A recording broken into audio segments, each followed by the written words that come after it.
A continuación vamos a dar la palabra a don Raúl Molina, usted inicia, quien es representante del pueblo Coya y quien va a abrir su presentación contándonos antecedentes históricos del pueblo Coya, y luego vía Zoom presentarán doña Ercilia Araya y Violeta Palacio.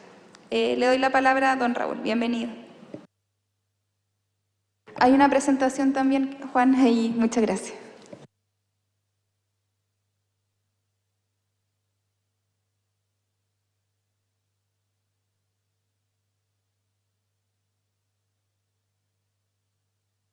Ahí sí. Te lo acerco un poco más. Ya. Ahí Muchas sí. gracias. Bueno, buenas tardes. Gracias por invitarme. Agradezco a los representantes del pueblo Coya que me hayan confiado esta posibilidad de contar los procesos históricos producto de largos años de investigación, y creo que ha sido un momento bien importante, ¿no?, para poder aclarar y dar cuenta yo creo que de uno de los pueblos bastante desconocidos, digamos, sobre todo porque se localiza en la zona de Copiapó y en el desierto de Atacama. Raúl, perdón, mientras pueden instalar, le quería dar la palabra a la convencional Isabel Godoy, que es su representante. Perfecto. Para saludarla y también recibir su saludo. Mientras reafirmamos los detalles técnicos. Muchas gracias. Bueno, muchas gracias a esta comisión por darnos el espacio para poder contar la historia y la verdad de nuestros pueblos, desde cómo estamos en la ancestralidad, cómo fuimos reconocidos y cómo hemos ido resistiendo todo este genocidio desde que llega el invasor español, desde que se instala el Estado de Chile y todo ese proceso transcurrido hasta hoy, con muertes, asesinatos y asimilación, que ha sido la forma moderna de ir exterminando los pueblos, y cómo los pueblos nos resistimos y nos hemos levantado contra todo ese aparato que tuvimos en contra nuestra, y nos hemos levantado desde la ceniza, reconstruyendo nuestra historia, reconstruyéndonos y viviendo este nuevo tiempo, este tiempo de claridad o Pachacuti. Así es que reitero los agradecimientos y le cedo la palabra a don Raúl Molina. Bueno, muchas gracias. Disculpa el entusiasmo inicial, digamos. Bueno, quiero contarles que yo me dedicaba al estudio con pueblos indígenas. Comencé por aproximadamente el año 85 trabajando con comunidades mapuche, y luego me tocó hacer investigación entre aymaras, atacameños, coyas y diaguitas. Entonces, de algún modo, poder representar aquellos resultados que han sido en este proceso. Por tanto, creo que voy a estar una vez más o dos veces más también compartiendo algunos antecedentes, ¿no?, para otros pueblos. En el caso del pueblo Coya, les cuento que es un trabajo que comenzamos por ahí por el año 96 y posteriormente fuimos tratando de profundizar.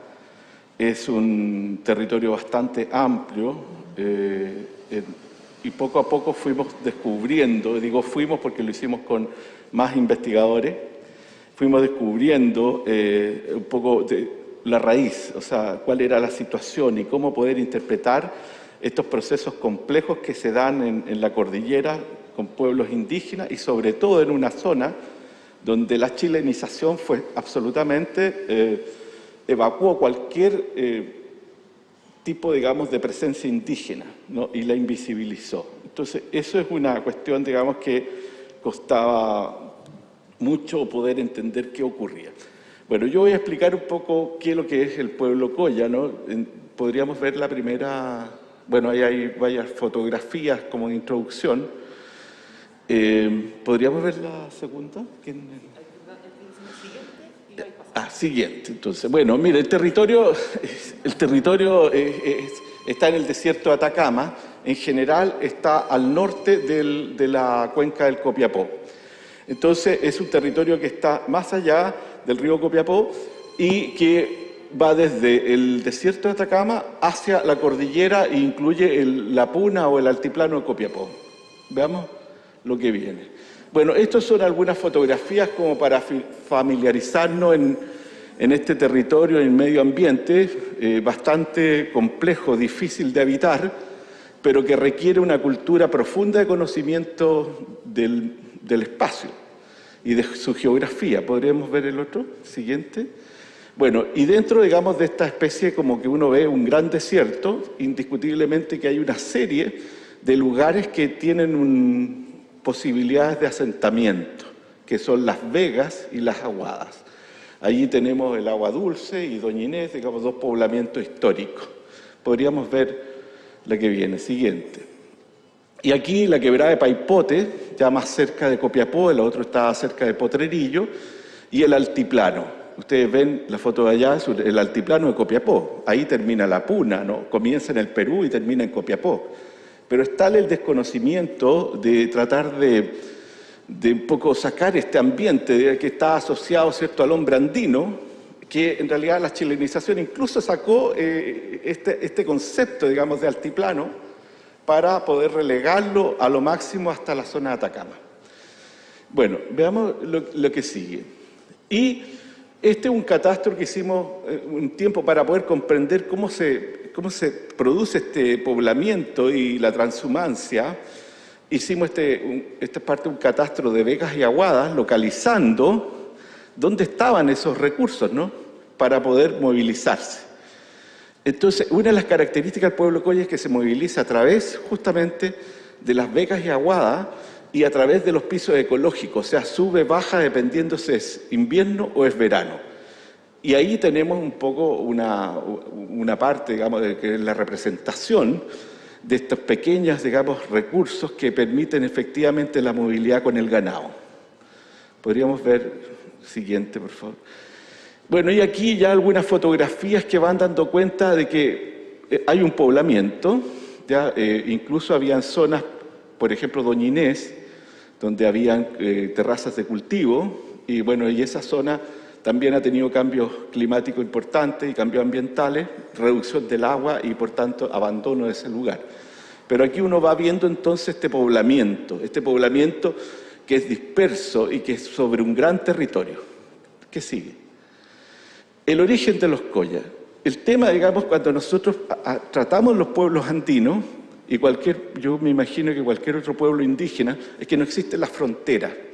La construcción de la frontera es una construcción republicana que nos separa, ¿cierto?, y separa fundamentalmente a pueblos que son uno solo. ¿Y por qué son uno solo? Que están transitando por una cordillera y que tienen lazos de parentesco, relaciones económicas y además una memoria histórica compartida. En este caso, por ejemplo, el caso de los Coya, están unidos a lo que son las comunidades del noroeste argentino, el Valle Fiambalá, la zona, digamos, del altiplano en Antofagasta de la Sierra, y ahí, digamos, están algunos de los intercambios que se van produciendo. Los desplazamientos de población van en todos los sentidos. Tenemos ocupaciones indígenas ancestrales del desierto de Atacama, que venían desde el Valle de Copiapó, pero que en este espacio inmenso se encuentra con las migraciones del noroeste argentino. Muchas de ellas vinieron con el ciclo salitrero y también, digamos, con el ciclo minero, fundamentalmente de La Plata. Y lo otro, digamos, que nos podemos ver es que también hubieron migraciones desde el norte chico. Por tanto, ¿cierto?, lo Coya es una complejidad cultural que permite, ¿cierto?, tener a la base distintos pueblos, pero que también se transforma en uno solo. ¿Podríamos ver lo que viene? El tema de la organización socioterritorial. Esas son como las identidades. Yo voy a ser bastante sucinto, digamos, en las explicaciones. Pero en el caso, por ejemplo, de los tipos de organización, hay 3 tipos de organización que nosotros podemos reconocer en el pueblo Coya. La primera es la comunidad familiar, unida por lazo de parentesco, ¿cierto? Que podría ser la comunidad sociológica, la que ocupa el territorio sin ningún otro tipo de organización que no sea la familia extendida. Y esa permanece hoy día, ¿no? Permanece más o menos las primeras migraciones que conocemos, 1880 y unas más antiguas, hasta hoy día, ¿no? Es un territorio donde abarca todo el territorio Colla donde hay asentamiento. Después, los Collas tuvieron efectivamente un sindicato de crianceros y leñadores. O sea, antes de ser Colla, eran crianceros y leñadores y formaron estas organizaciones en el año 55 hasta el 73 y tenían una característica estos sindicatos, que eran territoriales y además eran unitarios, unían a toda la gente y no tenían ningún tipo de marginación de quien quisiera participar de ellos. Bueno, eso termina el año 73 con el golpe de Estado y luego, ¿cierto?, tenemos las comunidades indígenas Colla, que son las que promueve la ley indígena. Y la ley indígena lo que hace, ¿cierto?, es de alguna manera fracturar y ni siquiera, digamos, tomar las familias, las comunidades sociológicas, sino que de alguna manera en este lugar, digamos, se transforman en instrumentales para ciertos objetivos. Entonces, yo creo que eso tiene, y ahí hay una crítica a la ley indígena. Yo participé, digamos, en la Comisión Especial de Pueblos Indígenas, y claro, en ese momento era lo que se podía hacer y parecía muy bueno, pero con el tiempo, cuando uno va evaluando, se dando cuenta que se producen entonces ciertas dispersiones, ¿no?, y fragmentación. Veamos, sobre todo, de unidad de propósito. En la que sigue, por favor. Bueno, aquí tienen fotos de organizaciones. La primera con color naranjo, ¿cierto?, que son como, sería la unidad familiar, esta comunidad familiar extensiva. Ya más una foto, digamos, de más o menos del año 76. La foto que está arriba es la foto del sindicato, ¿no? Es la foto del sindicato de leñadores de San Andrés, fundado el año 1955. Ellos son, y sus familias, las comunidades actuales, ¿ya? Que en realidad es interesante cómo ahí se pasa, ¿cierto?, del sindicalismo agrario a la comunidad indígena. Ya es un proceso muy interesante que hay. El otro por favor.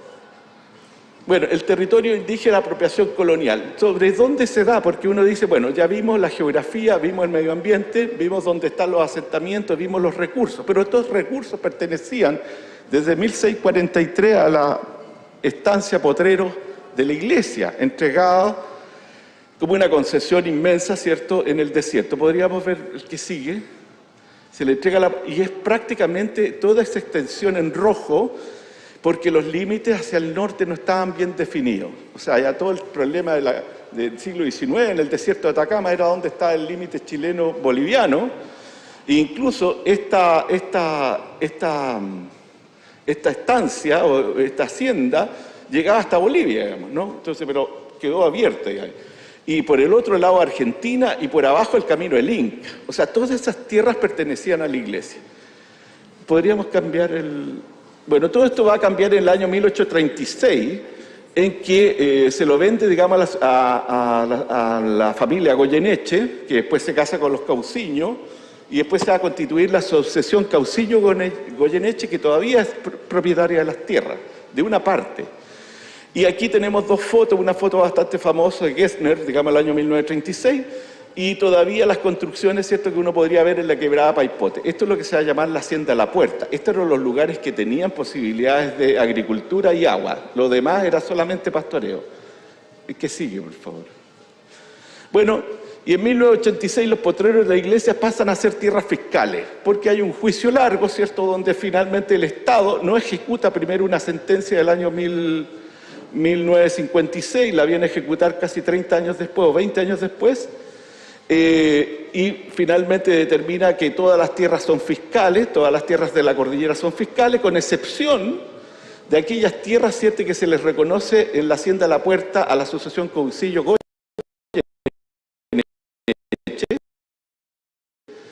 y las tierras que se le reconocen al señor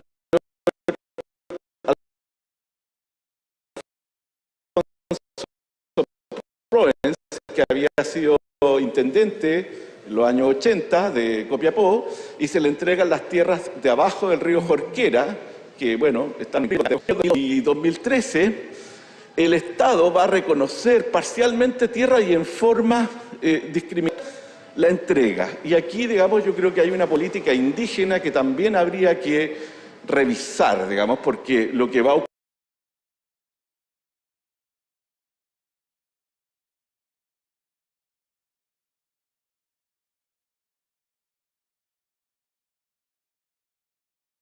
se marginan, sobre todo a quienes incluso yo creo que hasta cierta clientelismo, ¿no? Con organizados partidos políticos, lo que van a hacer es que le entreguen tierra en un Estado que desconoce todo lo que estoy diciendo, o sea, no conoce el territorio. La gente que va a entregar esto no sabe dónde quedan estos lugares. Por tanto, se lo entregan a quienes dicen representar esto. Y eso hace, por ejemplo, que muchos queden fuera, y eso es una cuestión que hay que sanar rápidamente, porque claramente, digamos, hay pastores que todavía no tienen una tierra, digamos, ¿no? O sea, 1 hectárea de tierra. Y eso yo creo que es una cuestión que yo creo que dentro del pueblo Coya es algo que tiene que imponerse y que debería haber una conciliación muy rápida. La que sigue. Bueno, la economía Coya. Yo voy a avanzar. La economía, ¿cierto?, estaba basada fundamentalmente en una ganadería transhumante, en una actividad agrícola muy pequeña, en la extracción de leña y carbón, minería, la caza y recolección, el comercio trasandino, ¿ya?, y local. ¿Qué significa esto? Digamos que esto funciona hasta el año 73. El año 73 en adelante lo que único que va a perseguir o persistir, ¿cierto?, es la ganadería transhumante y una agricultura muy reducida y un comercio local. Se acabaron las relaciones con el noroeste argentino, se acabó, digamos, la caza y recolección por decreto, ¿cierto?, y la minería, porque los Coya eran mineros, ya eran pequeños propietarios, o sea, pequeños pirquineros. Pero claro, no se le podía entregar, y uno lo decía también un señor, que no podían usar explosivos, ¿no? Entonces lo primero que se hace reprimir el año 73 es a los pequeños mineros porque tienen explosivos, ya, para el 11. Y con eso, digamos, se acaba prácticamente la actividad minera, ¿ya? Y se va a reemplazar después por las políticas más bien, digamos, de inversión de grandes empresas. La leña y carbón también va a suspenderse por autoridad de CONAF. ¿Qué va a pasar con esto? ¿Cuáles son los efectos? La que sigue, por favor. Bueno, tenemos entonces que todo esto se va a decretar con medidas desde 1973 en adelante, desde el 11 de septiembre, con bandos, con ordenanzas y decretos leyes, además posteriormente leyes. Bandos, ¿cierto?, que suprimen, por ejemplo, la tenencia de ganado, ¿no? Y va a provocar entonces prácticamente una eliminación de toda la economía Coya. O sea, hay un momento ahí de crisis muy profundo, que incluso los últimos dirigentes sindicales, su última actividad que hicieron en Santiago después del 73 fue justamente lograr levantar estas prohibiciones que era la ganadería. Y entonces el término de la organización sindical, ¿cierto?, de los crianceros de Paipote y Río Jorquero, y hay un hecho, digamos, que yo creo que ustedes lo conocen bastante bien, o por lo menos, digamos, han escuchado, que respecto a los derechos humanos, el caso de las hermanas Quispe. El caso de las hermanas Quispe, ¿cierto?, está en las películas, hay una obra de teatro, etc. El caso de las hermanas Quispe les va a ocurrir lo siguiente, digamos, es que ellas eran ganaderas. Entonces, es muy probable, digamos, ellas terminan, ¿cierto?, de acuerdo, digamos, al juez Fuica, que era el encargado, digamos, de la Corte de Apelaciones de Copiapó, el año 74, como un suicidio colectivo. La pregunta es, ¿por qué suicidan las hermanas Quispe? Y lo que dice el ministro Fuica, digamos, dice que antes de que ocurra esto, ellos encontraron los militares en la Vega La Guardia. Y desde ahí lo encontró una hermana, dijeron que venían muy cambiadas, esto sale en el relato judicial, y la pregunta es, ¿por qué toman la determinación? ¿Ya? Y esa determinación es profunda, es sumamente, hay que encontrarla solo en la cosmovisión andina y Coya, que es parte de la cosmovisión andina. O sea, el ganado son como los hijos, los animales son algo que es parte de uno. Y eso, cuando se acaba, ¿cierto?, es como terminar el mundo. Y Y por eso yo traigo este caso acá, porque a mí me parece que es algo que quedó, ¿cierto?, como un simple suicidio, pero la verdad es que tiene una connotación cultural, social y política que a mí me parece que sería muy interesante poder posteriormente profundizar en ello. Bueno, después viene la ocupación militar de la cordillera, ¿no? El año 78, todo el conflicto, y bueno, comienzan las ocupaciones, se ponen los puestos militares, y eso va a cerrar los pasos fronterizos. Y por tanto se acaba ese intercambio, eran familias, son familias extensas que viven en el Valle de Fiambalá y viven en el Valle de Quebrada de Paipote o de Río Jorquera o de Potrerillo. Y después, digamos, viene una política económica un poco que podríamos decir neoliberal, agraria y minera, digamos, en que prácticamente, y esto es común a todos los pueblos indígenas, ¿cierto?, es que le retiran cualquier tipo de ayuda agraria. Se acabaron, ¿cierto?, subsisten ciertas instituciones, pero con unos planes bastante pequeños, y la política minera prácticamente desaparece. Entonces, prácticamente, y eso va generando un impacto sobre el trabajo y la subsistencia un poco étnica, ¿no? O sea, cómo se sigue viviendo en la cordillera si está todo en contra. Raúl, le quedan 4 minutos. Ya, termino. Y la aceleración, ¿cierto?, del despoblamiento y la migración a las ciudades. O sea, porque aquí no hay pueblos, no hay lugares. Entonces, las mujeres tenían que bajar con los hijos y lo que se va a producir entonces es una separación y una doble residencia. La que sigue. Y finalmente yo le puedo adelantar, en realidad hoy día este mismo territorio está sometido, digamos, la gente que sigue viviendo en el lugar, a la instalación, ¿cierto?, de prácticamente todo el territorio está pedido como concesiones, y la instalación de empresas mineras que no solamente son, digamos, de oro, cobre y litio, digamos, son los 3 tipos, y esto lo que genera entonces una situación de estrés cultural, de estrés ambiental y bueno, y unas situaciones, digamos, en un marco de un poco de desigualdad y de fragilidad ambiental que hoy día tienen que enfrentar las comunidades. Y la que sigue, por favor. Y principales conflictos y demandas actuales, bueno, aquí están cada uno, digamos, y yo llego hasta acá porque esto lo va a explicar una dirigente que me imagino está en conexión. Sí, muchas gracias.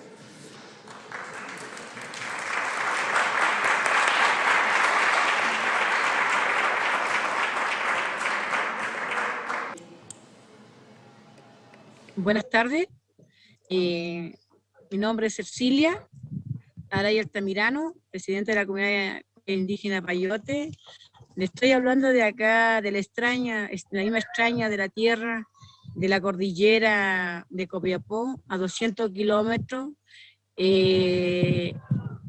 a 110 kilómetros, y tenemos 2.200 casi de altura acá en la precordillera, ¿ya? No sé si me escuchan. Sí, se escucha perfecto, doña Ercilia. Bienvenida, muchas gracias. Gracias a ustedes también por aceptar mi participación. Bueno, como el momento es breve, nosotros como pueblo también y como comunidad hemos vivido mucha discriminación tanto del Estado, del gobierno, de la misma dictadura, ya que nuestros ancestros han estado por siempre en este territorio, haciendo transhumancia, viviendo de la leña, del carbón, también de la pequeña minería, que a cual también por las grandes transnacionales, las empresas grandes, nosotros lo hemos visto afectada, por el motivo de que todo hay un reglamento y los pequeños mineros perquineros no se pueden trabajar hoy en día. ¿Ya?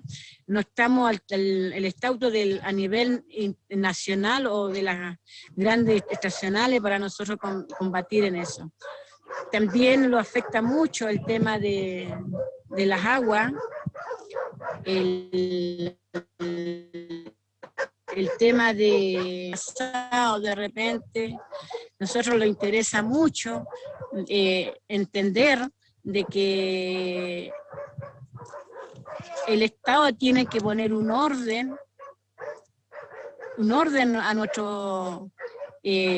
a proteger nuestro pueblo, porque de un principio hemos sido discriminados, hasta el día de hoy vivimos con una dictadura. Todos soñamos con una democracia y nunca ha llegado la democracia, señores. ¿ya? Nosotros como vivimos en el territorio somos los últimos de saber todo. Se arman comunidades de papeles, a donde el Estado le conviene trabajar con las empresas mineras, ¿ya? Las consultas no son inconsultas. El agua, el atropello, la misma PDI venirlo a llevar del territorio detenido, llevar un niño de 12 años, ha sido un atropello grande de nuestro punto de vista como pueblo y como una comunidad que siempre ha estado, que no tiene tierra, no tiene agua. Somos perseguidos, ya, por las mismas empresas, somos perseguidos por el Estado de Chile. No los consultan, lo atropellan. Acá hablamos de derechos humanos. No tenemos de nosotros los derechos humanos al final. Lo atropellan, lo amenazan, ¿ya? Los mismos dirigentes de otras comunidades los vienen a amenazar, los quitan el agua.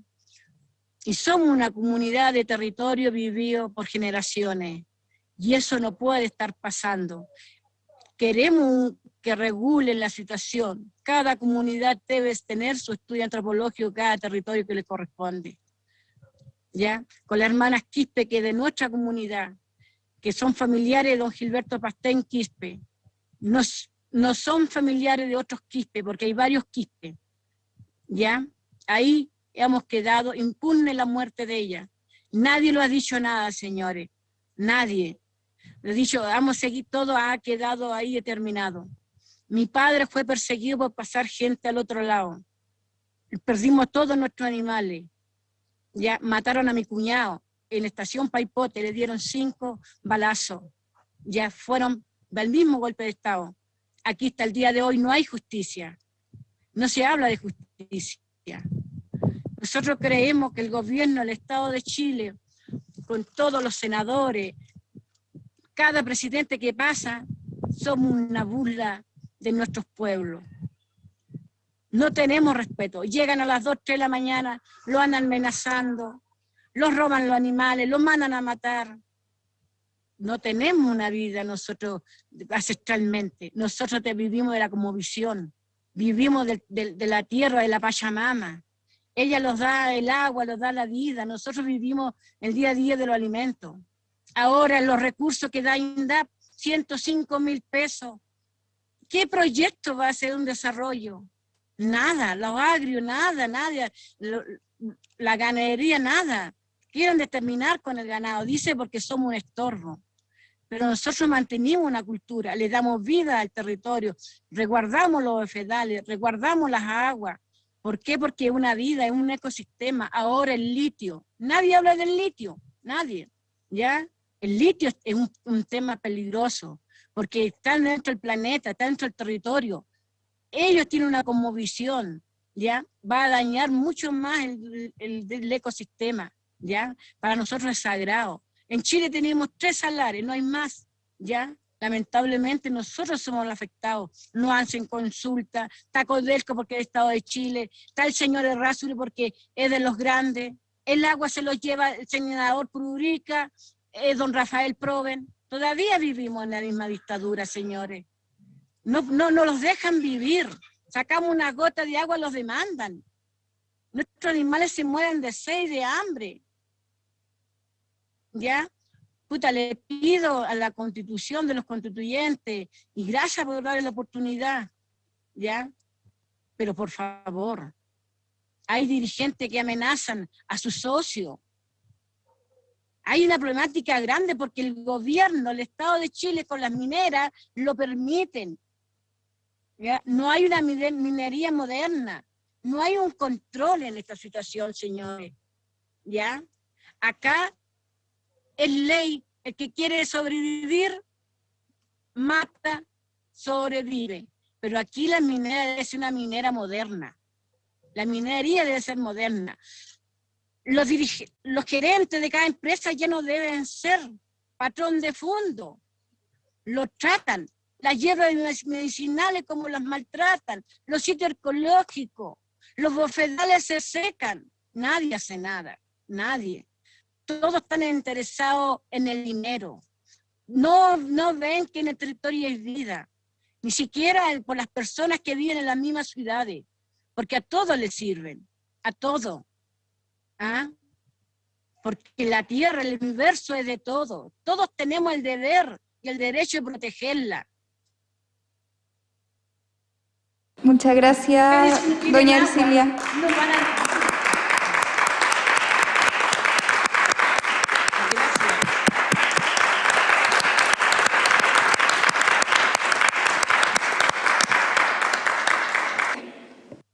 Ali Cuyanaja.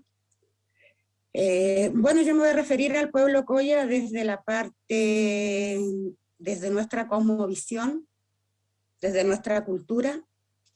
Como dijo recién, explicó don Raúl Molina, el pueblo Coya en particular, nosotros éramos sindicato mucho antes de que apareciera la ley indígena. No era que pasáramos de no ser Coya a ser Coya. Nosotros hemos sido por generaciones y generaciones Coya. Nosotros nos reafirmamos más cuando aparecemos en la ley indígena y nos reconoce. Y ahí se visibiliza el pueblo Coya constituyéndose en comunidades.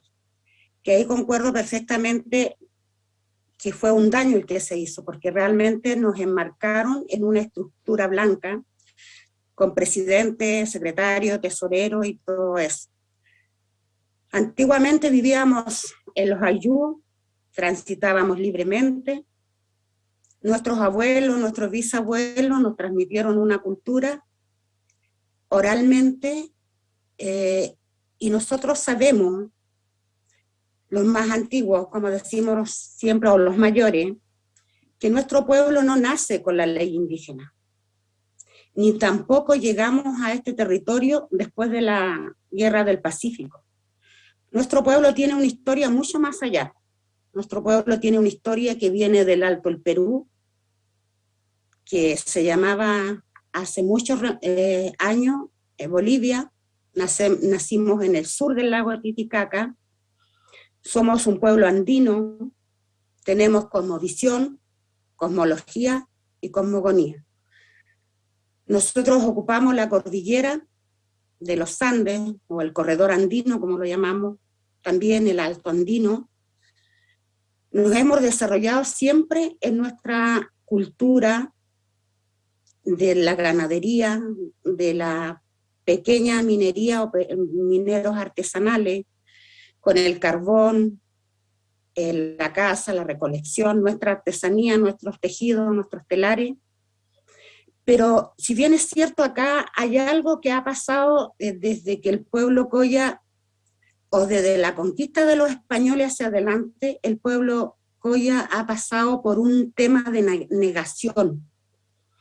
Si ustedes pueden leer lo poco que está escrito del pueblo Coya, siempre nos han negado, por algún motivo u otro nos han negado.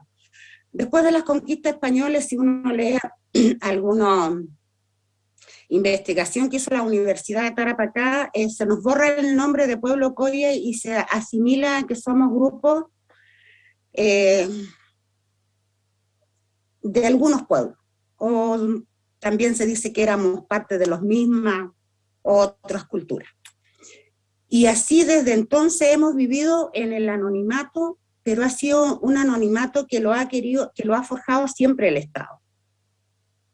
Y que también han contribuido mucho los que han estado en el pueblo Coya y han hecho diferentes estudios hacia el pueblo Coya, o investigaciones con el pueblo Coya. Yo me recuerdo mucho, y recuerdo muy bien cuando llegó el señor Raúl Molina por el tema de las tierras, la comunidad de Río Jorquera. Después de él vinieron muchos a estudiar, a investigar del pueblo Coya, pero al final no decían ni relataban lo que la gente mayor de las comunidades o del territorio del pueblo Coya les contaba, sino que después nosotros leíamos los documentos y era algo, los comparaban, los ponían nombres diferentes, apodos, apelativos, pero no hablaban en realidad que éramos un pueblo, que éramos transhumantes, que recorríamos mucho, que teníamos una forma económica y social de vivir en esa forma, Y por lo tanto, el Estado, yo siempre digo que el Estado y muchas personas, a nosotros nos han hecho un genocidio desde el escritorio. Y hasta el día de hoy, a pesar de todo la tecnología y todo lo que existe, nos siguen haciendo este genocidio, porque el pueblo Coya, como empezó diciendo Raúl Molina, es muy poco conocido. Y a pesar de que nosotros tenemos una cultura viva, tenemos nuestro calendario ceremonial, tenemos nuestra cosmovisión, como decía recién, que es una cosmovisión andina, que la vivimos, que la practicamos dentro de los territorios, que la enseñamos, la transmitimos a nuestros hijos, que trabajamos dentro de la región de Copiapó, ya sea en la medicina, en la gastronomía, en muchos ámbitos, pero siempre han tratado de no reconocernos como tal, no han reconocido nuestra ocupación real, nuestra ocupación histórica acá en la región. Hace muy poco tiempo, en una discusión del nuevo museo acá en Copiapó, decían, el señor encargado decía que nosotros los Coyas jamás habían compartido con ningún pueblo, ni con los Aymaras, ni con los Licalantay, ni con los Diaguitas, ni con ningún pueblo, ni con los Changos, nada. Entonces, si nosotros, el pueblo Coya, viene desde Bolivia o desde el Alto del Perú, fuimos invadidos primero por los incas, segundo por los españoles, llegamos hasta acá donde estamos, hasta la región de Atacama, hemos recorrido toda la Puna, hemos recorrido todo el desierto, tenemos que, es obvio que nos topamos y que estuvimos con muchas culturas. Nuestro pueblo ha manejado desde milenios la medicina, y para hacer la medicina ha tenido que convivir dentro de otras culturas. Cuando a nosotros nos preguntan qué lengua hablan, nosotros antiguamente, los antiguos de la cordillera, la gente antigua, tenía en su registro lingüístico la tiponía de haber hablado la lengua puquina, mucho el quechua, que fue una lengua madre. Y así en adelante nosotros nos hemos reafirmado, a pesar de todas esas complicaciones, los hemos reafirmado y esperamos del Estado, esperamos en esta nueva constitución que se reconozca el valor histórico de nuestro pueblo, la cultura de nuestro pueblo, que no se nos asimile por la densidad poblacional, que es la cual hoy Chile, el Estado chileno, mide a las culturas. O sea, si somos tan pocos los Coyas, no tenemos nada, no pertenecemos a nada, no tenemos recursos, no tenemos consejeros, y eso es el peor del tema en los derechos humanos, como el propio Estado, que una vez nos reconoce en una ley, después trata de eliminarnos de acuerdo a la conveniencia que tiene en cuanto a recursos, y a recursos propios del Estado. Eso ha sido lo que ha implicado, yo creo, mucho de lo que hablaba nuestra hermana Ercilia recién, a que existan divisiones, a que existan, le haya sido tan fácil instalarse a las mineras y no haber tenido un rechazo, el de haberse apropiado de las aguas al haber contaminado, el tema con la polución en las grandes empresas mineras, haber devastado algunos territorios, porque aquí cuando hablamos del tema de la minería, el primer daño que hace la minería es clasificar dentro del pueblo Coya a los indígenas, cuáles son los de primera y cuáles son los de segunda. Gracias. Y después viene de la contaminación. Gracias, muchas gracias, doña Violeta. Estamos en el tiempo, ya han expuesto, se nos ha pasado en el tiempo. Muchas gracias por su participación.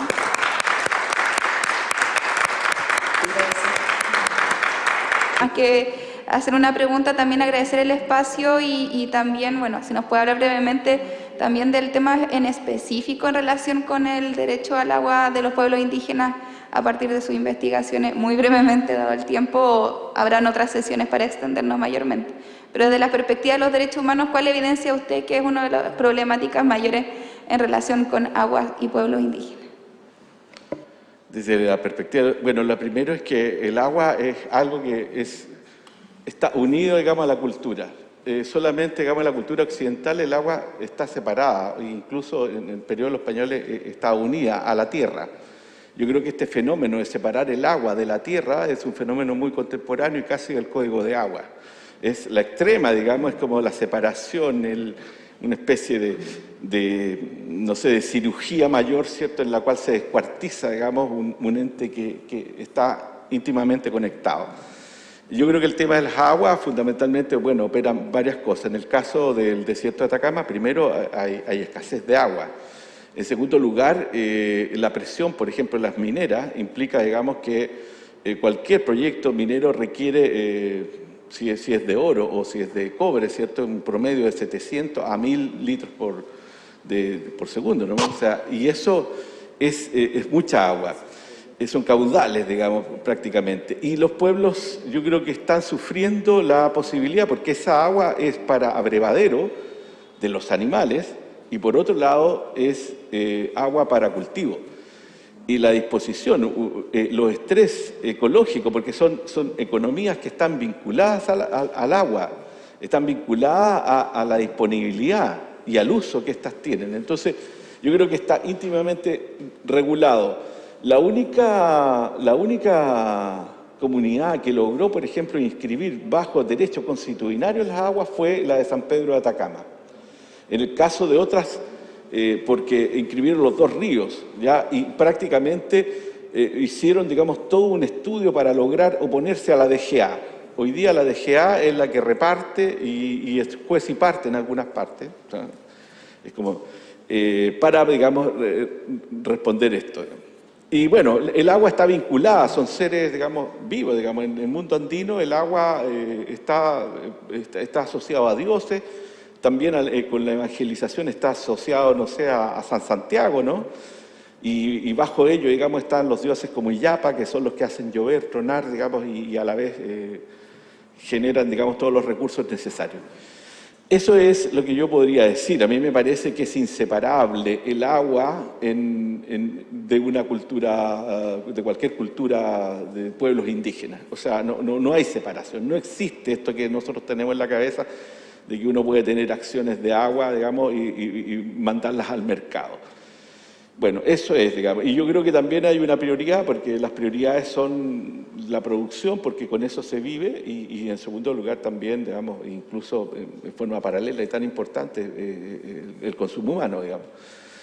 Lo que yo podría decir, digamos, por ahora.